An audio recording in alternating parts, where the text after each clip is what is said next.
Look at that. Dang, keren. Wow.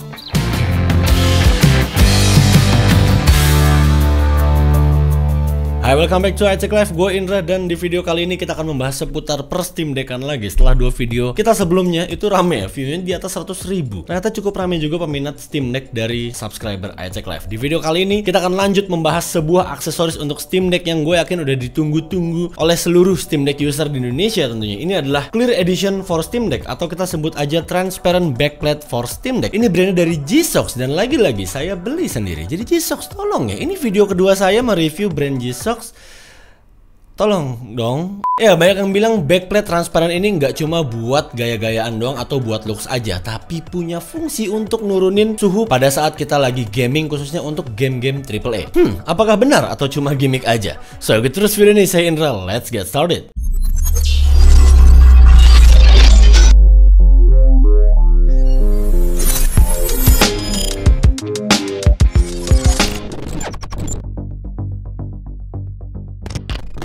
Alright, untuk dusnya kurang lebih kayak gini. Ada tampilan backplate transparannya atau clear editionnya. Menurut gue ini keren banget gitu. Mengingatkan gue pada Game Boy zaman dulu tuh, ada yang edisi transparan. Terus gue juga sempat punya stick PS1, PS2 yang transparan gitu. Pokoknya yang transparan tuh nggak luput dari gaming atau perkonsolan menurut memori gue. Dan nggak hanya transparan backplate aja, di dusnya ada tulisan custom button yang harusnya nanti kita akan dapat button-button juga ya untuk di bagian belakangnya. Dan ya, atas bawah cuma ada branding G-SOX, G-SOX.com, dan di bagian belakang Clear Edition Shenzhen. Oke, langsung saja kita buka.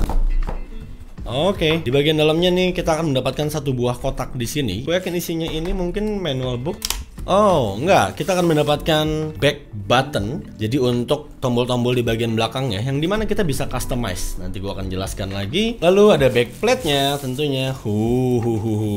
Transparan. Nice. Ini transparannya kayak lebih ke smoke gray gitu ya. Jadi nggak benar-benar transparan yang bening gitu. Lalu ada juga di sini manual guide, user installation segala macem. Dan kita juga dapetin ini nih, G-SOX baik banget. Semacam keperluan-keperluan untuk pemasangannya nih. Ada untuk pencongkelnya, ada obengnya, dan kita dapetin juga bautnya. Dan ini bautnya macam-macam ya, ada yang untuk backplate-nya dan ada juga untuk back button-nya nih yang banyak di sini. Oh, jadi benar-benar tinggal pasang doang. Dan ini apa ya? Kok kayak nggak asing ya? Oh, ada 10 buat jari, bukan buat Ini dipasangnya gini guys, biar tidak melukai jari pada saat pemasangan. Oke, sekarang jari-jari gua sudah terproteksi, iya kan? Nah, kita lihat dulu untuk clear case transparannya atau backplate-nya atau apalah housing belakang yang tadi gue bilang ya, ini kayak smoke gray gitu. Kelihatan banget transparan, kalian bisa lihat jemari gue di sini nembus pandangnya kan. Dan ini ada ventilasi di bagian belakangnya, dan untuk back button-nya ini masih kosong. Nah, makanya tadi kita dapat back button dari G-SOX-nya. Ini ada 3 opsi, ada yang merah, biru, dan kuning. Nah, yang kuning ini kurang lebih ini bener-bener sama kayak bawaan back button Steam Deck pada umumnya. Dia ceper, sedangkan untuk yang 2 opsinya ini dia agak naik. Jadi back buttonnya tuh lebih tinggi dan harusnya pada saat diklik dia akan lebih tactile. Nah, antara biru sama yang merah ini sama ya. Yang biru ini tinggi banget, yang merah nggak terlalu tinggi. Jadi ini nggak harus sewarna ya, nggak harus biru semua. Kalian bener-bener bisa customize entah back button bawahnya mau merah, atasnya biru, atau sebaliknya. Tergantung jari kalian, karena back button biasanya jari tengah sama jari manis kan. Kalau misalnya menurut kalian jari manis kalian itu agak susah nge-reach-nya, berarti back button bagian bawahnya kalian tinggiin gitu. Tapi untuk kali ini gue akan set yang tinggi semua karena jari gue itu kecil ya teman-teman. Tangan gue cukup kecil, jadi jujur untuk nge-reach back button bagian belakangnya tuh agak sedikit butuh effort. Nah, di bagian backplate-nya kalau kalian lihat di sini kayak ada lempengan aluminium ya, tapi kalau misalnya kita dari dalam ini kayak semacam busa gitu. Kalau gua nggak salah sih ini namanya thermal pad. Jadi dia untuk menghantarkan panas gitu. Dan ini harus dibuka dulu sebelum kita pasang. Tapi sebelum itu kita pasang dulu button-buttonnya yuk. Sebelum itu kayak gua harus pakai alas tear down gua di sini. Iya. Nah, mantap. Oke. Sini. Terus kita butuh baut untuk masang back buttonnya, tuang di sini. Dan buat teman-teman gak usah khawatir, nih ada tulisannya L4 dan di bagian sininya juga ada tulisan nih L4, L5, R4, R5. Jadi nggak bakal ketukar. Tinggal langsung dipasangin kayak begini aja, lalu tinggal dibaut deh.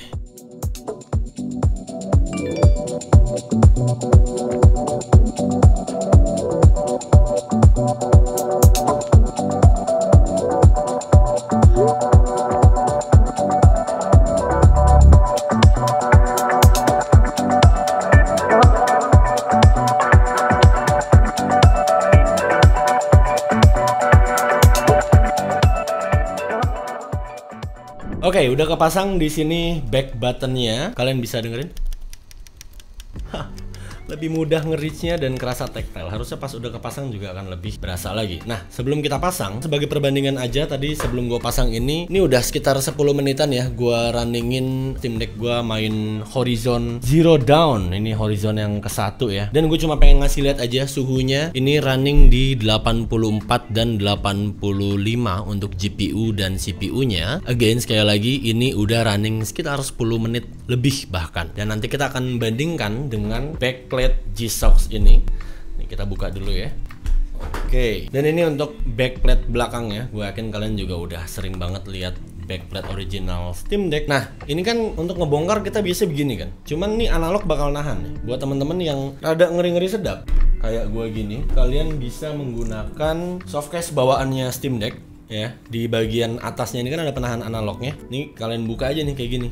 Ya kan, terus tengkurepin deh. Ini akan pas banget dudukannya di analognya. Jadi Steam Deck kalian benar-benar bisa rebahan tanpa ada pressure di bagian analognya. Nah, sebelum kalian bongkar Steam Decknya, gue mau ingetin aja, tiap kalian buka backplate Steam Deck kalian, pastikan SD cardnya dibuka dulu. Karena kalau misalnya tidak, banyak banget kasus SD cardnya nih patah gitu ya. Bukan apa-apa gitu ya. SD card kan bervariasi harganya. 512 aja udah sejutaan. Apa kabar yang 1 tera 2 jutaan. Kalau patah nangis gitu. Jadi ingat, pastikan cabut dulu SD cardnya.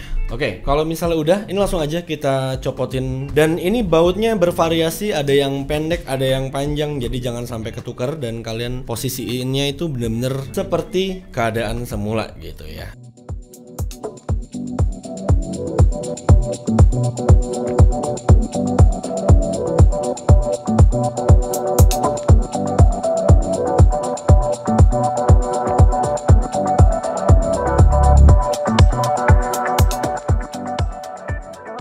Oke, sudah tercopot semuanya. Lalu yang kita butuhkan berikutnya adalah ini nih. Kalian bisa pakai pencongkel kayak gini, atau anak-anak teknisi sih biasanya nyebut ini pick ya. Biasanya kalau gue lihat dari YouTube gitu ya, dan pada saat sebelum gue masang SSD itu gue mulai dari atas pojok kayak gini sampai ada bunyi krek, terus tinggal ditarik aja.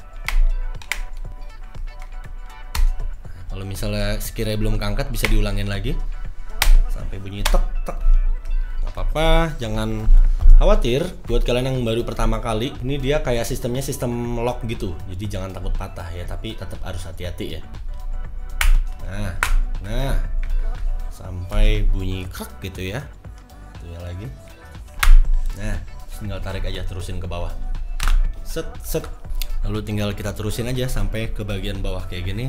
Kalau misalnya tidak bunyi krek harus diulangi. Ya, udah kebuka. Nah, dan ini dia untuk bagian dalam Steam Deck-nya. Terakhir gue buka nih pada saat gue ganti SSD. Kita bersih-bersihin dulu. Oke, jadi bagian thermal pad-nya ini nanti dia akan nempel ke bagian pelapis besi ini. Jadi dia akan menghantarkan panas gitu ya kan. Oke, sebelum kita pasang, kita copot dulu plastik pelindung thermal pad-nya kayak gini. Oke, lalu udah tinggal kita pasang aja kayak semula. Set. Terus tinggal kita kenceng-kencengin aja di tiap sisinya sampai bunyi klik. Oke, kalau misalnya dirasa sudah rapat semua, baru kita baut lagi pakai baut bawaannya aja deh.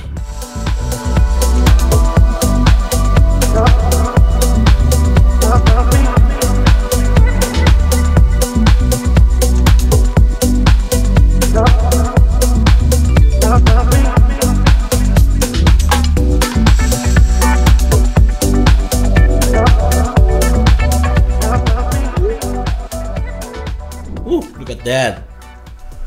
Dang, keren. Wow. Oh, di bagian thermal pad-nya nih kalau kalian lihat ada jeda sedikit, dan ini normal ya, karena gue lihat dari luar juga banyak yang sama kayak gue di sini. Cuman simple, kalian tinggal kencengin aja untuk baut di bagian sini sama sini. Nanti dia akan rapat sendiri, dan katanya sih nantinya bakal kempes sendiri karena pressure dari bautnya. Ya, karena panas juga. Dan ini kalau udah gua kencengin udah nggak segede tadi gapnya, udah cukup rapat lah dengan sisi-sisinya. Kita nyalain dulu ya. Kalau misalnya udah ini boleh dicopot ya. Harusnya sih ini jangan gua baut dulu ya. Gua pastiin dulu untuk button-buttonnya apakah sudah works dan apakah gue sudah nyaman. Kalau misalnya nggak nyaman kan bisa dicopot lagi terus diganti gitu kan. Kalau misalnya udah fix baru bisa di baut. Nah ini udah nyala. Masih gue pakein skin ya dari G-Shox kemarin dan ini belakang kayak gini. Asik sih. Dan buttonnya, wah enak. Ternyata harus kepasang dulu.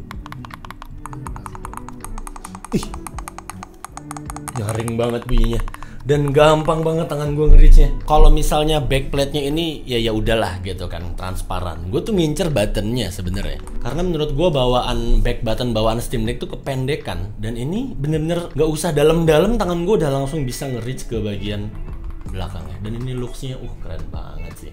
So cool. Oke, sekarang kita tes untuk bermain Horizon. Kita jalanin dulu sekitar 10 menitan. Oh iya, coba kita pakein casingnya ya kan. Siapa tahu ada teman-teman yang bertanya-tanya nih, kalau pakein casing G-Shox cocok nggak bang? Kelihatan nggak transparannya gitu kan? Nggak bisa guys, nggak bisa. Sayang banget. Back buttonnya itu mentok. Jadi mungkin kalian bisa pakai yang opsi warna merah atau pakai yang bawaannya. Ini benar-benar mentok di sini. Tapi apakah kelihatan ininya transparannya? Jelas kelihatan banget. Masih aman banget dan kelihatan banget. Dan ini kelihatannya keren loh padahal. Oke, jadi kita copot lagi aja ya karena nggak kompatibel sama buttonnya. Oke, gue udah bermain kurang lebih 10 menitan juga. Dan kalau misalnya kita pegang di bagian besinya ini, kerasa panas, cuman nggak langsung kayak bakar banget gitu. Kerasa banget panasnya dan saat ini suhunya di 78 sampai 79 derajat Celcius. Kalau kita bandingin dengan before-nya tadi dengan menggunakan backplate original dari Valve-nya itu sekitar di 84-85. Surprisingly it works. Di bagian belakang ini thermal pad-nya ini ternyata bekerja ya, nurunin di antara 3 sampai 5 derajat Celcius. Ya oke lah, khususnya buat teman-teman yang running game-game AAA, game-game yang berat gitu ya, game-game yang kalau kalian load itu fan-nya langsung berasa banget. Contohnya di sini gua running Horizon Zero Dawn dan harusnya saat gua main kayak Need for Speed Unbound, Forza Horizon 5 atau main Battlefield harusnya akan banyak nolong. Oh ya, tadi gua lupa ngasih tahu nih yang bawaannya di bagian sininya dia nggak ada thermal pad-nya. Dia kayak cuma ada semacam apa nih? Kayak lakban gitu. Tapi apakah ini buat ngeredam panas kali ya? Kayak aluminium foil gitu kali ya. Cuman ya, it works. Wow. Oke, pengetesan sudah selesai dan ya saya lupa nih MMC-nya atau SD card-nya harus kita masukin lagi teman-teman. Set, dah selesai. Wow. Dan sekarang mari kita bahas untuk harganya. Jadi harganya G-Shox transparent backplate ini itu ada di sekitar 30 US dollar, 29, sekian US dollar. Atau kalau misalnya di Indonesia-nya itu rupiahnya sekitar 450.000. 450.000 dapat backplate transparan yang barusan udah gue coba. Ini bener-bener bisa nurunin suhu antara 3 sampai 5 derajat Celcius. Dan tentunya kalian akan dapetin ini. Back button yang bisa kita customize jadi lebih tinggi dan feel-nya jadi lebih tactile di sini. Ya, jadi 450.000 untuk semua itu plus udah lengkap juga, dapat obeng, dapat pencongkel segala macem, bisa pasang sendiri di rumah. Oke lah. Karena ini baru yang pertama ya, aksesoris seperti ini dari G-Shox, dari brand lain belum ada yang ngeluarin kayak gini. Untuk pengirimannya juga kemarin sekitar 2 mingguan lah, 2 mingguan lebih dari official website G-Shox-nya gua order. Dan pajaknya itu sekitar 65 ribuan. Karena kemarin gua nggak cuma beli back case ini aja, tapi gue juga beli ini dia nih, Steam Deck mod case sama ini converter USB-C biar dia ke L gitu. Kalian bisa lihat gambarnya di sini. Cuman ini kita unboxing di video berikutnya. So ya, jadi mungkin segitu dulu aja untuk review kita kali ini. Karena memang belum ada ya gue lihat untuk review transparent back case atau clear case dari G-Shox ini khusus untuk yang Indonesianya. Jadi semoga video gue kali ini bisa mencerahkan teman-teman mungkin yang lagi nyari referensi atau nyari informasi mengenai produk ini yang kita bahas dalam video kali ini, biar mungkin bisa semakin mantap jadi beli atau tidak jadi beli. It depends on you guys. Cuman gue cukup senang so far untuk moddingan Steam Deck kita dalam episode kali ini. So thank you for watching and thank you buat kalian yang sudah selalu menantikan video-video dari iCheck Live. Please subscribe untuk yang belum, untuk menantikan video-video lainnya seputar Steam Deck, seputar Apple device, seputar iPhone tips, tricks,